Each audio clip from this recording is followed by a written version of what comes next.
It's time now for the good doctor, Dr. Alex Apostle from the Shelton School District. Good morning, sir. Good morning, Jeff. Good morning, Spencer. It's great to be here. We've been talking, as you know, with you, because we're talking with you about this. The levies, not only in the Shelton School District, but all across the community of Mason, and really throughout most of the state. There are levies being voted on now, and the 11th is the deadline. One of the things that we've talked about off and on, and it kind of hit me the other day as I've been reading some of the comments on social media about the various districts and their levies and things like that, is that it's not just like a one-off where one school is not fiscally responsible or budgeting properly, but if you look at it, it's, I think, 5 of the 6 school districts in Mason County. It's a majority of them in Thurston County and all across the state, leading me to believe,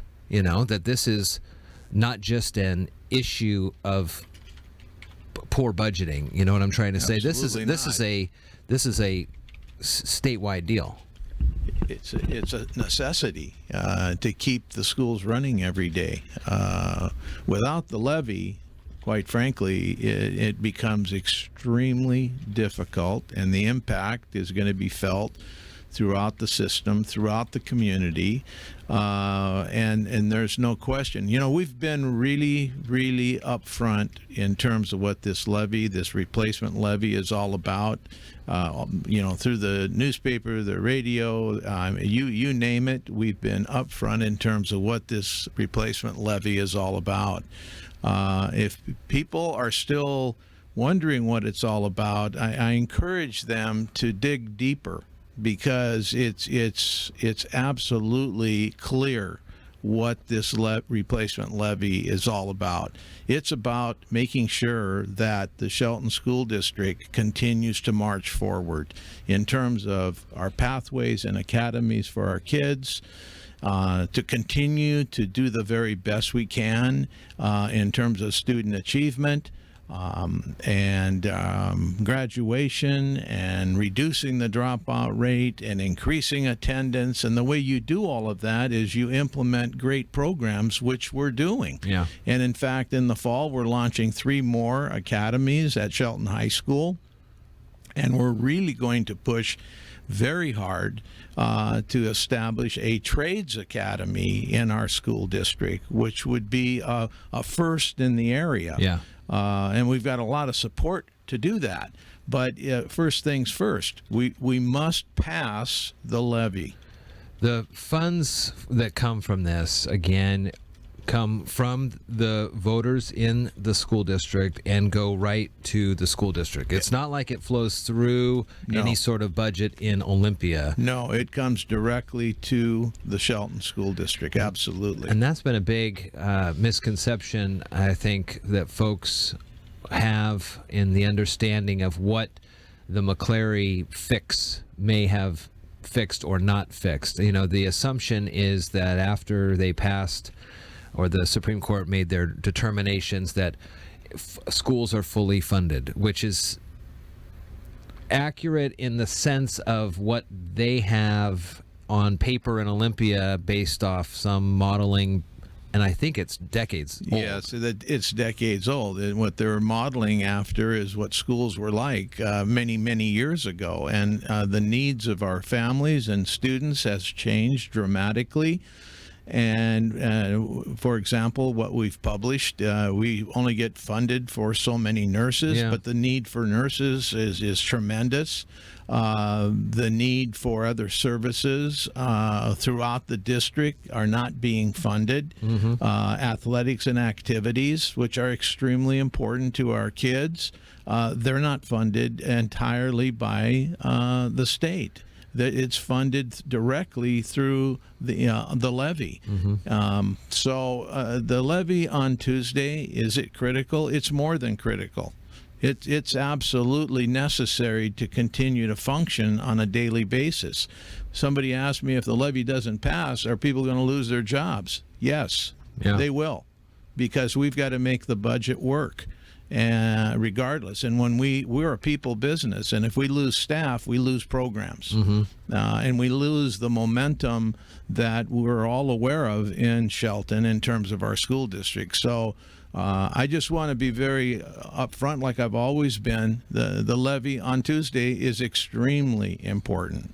And you hit the nail on the head. People are kind of envisioning how things were in the past, and things change. Everything's changing. If we tried to run anything the way we did 20, 30 years ago, we'd be nowhere. I mean, it would be like trying to watch on a non-smart TV, like you have the new TVs, and then saying, well, I want to watch Netflix and I want Amazon Prime, but I want my 1960s television It's a different day. It doesn't work. It's a different day. And I will say that we are experiencing right now overall in the city and in our schools basically a great deal of progress. If the levy fails, it will not be the same situation as we have now. I know you've got a lot of backing. If you read the paper, you see all the letters in support from the different organizations and clubs and things like that. And we had Richard Beckman on from Richard Beckman Realty earlier this morning. We have Jamie Mell coming on too from John L. Scott. And one of the things that people look at, whether they're conscious of doing it or not, if they're looking at coming into a community, any community, and one of the first things they look at is the schools. Absolutely. And what the schools can offer for their kids if they're going to make the time to move here. So, whether or not you put that together, I mean, you go to like a Zillow and you look up the thing, the first thing it shows is the list of schools, kind of their grade rankings based on other metrics. And that is a big determination to not only help out with the property values and things like that, but bringing in a good workforce, not just for the district, but for the rest of this community. Well, when levies pass, school levies pass, the perception that people have of a community is directly related to the passage of that levy. If communities do not pass levies, it's not a good thing for anybody, including property values and you name it, business.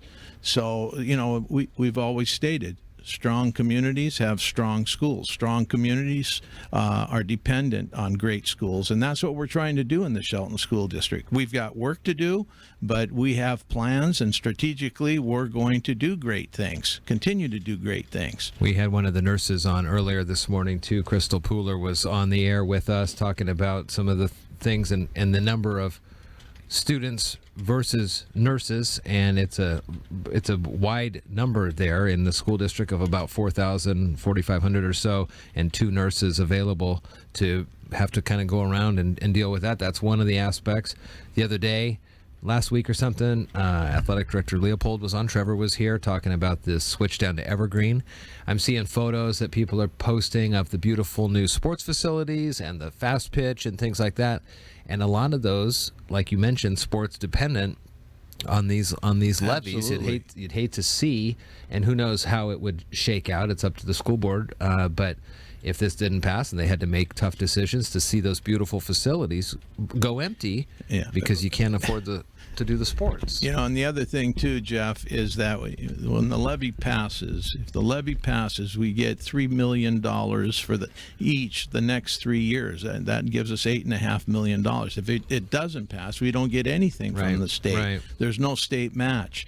And the reason we're seeing the athletic complex being improved is that this great community of ours passed this very important bond issue in 2017, and because it was passed, the state match was $19.5 million, which is building the new gym at Bordeaux, which was the only elementary school not to have a gym, and the improvement of our entire athletic complex. So there's a lot hanging on this levy on Tuesday. And I just have high hopes that the community will continue to support our children and our students. 8:25, we'll put a wraps on that. Good to see you. Thank you very much. And we will check in with you next week, and we'll talk about the Hall of Fame, the Sports Hall of Fame thing coming up.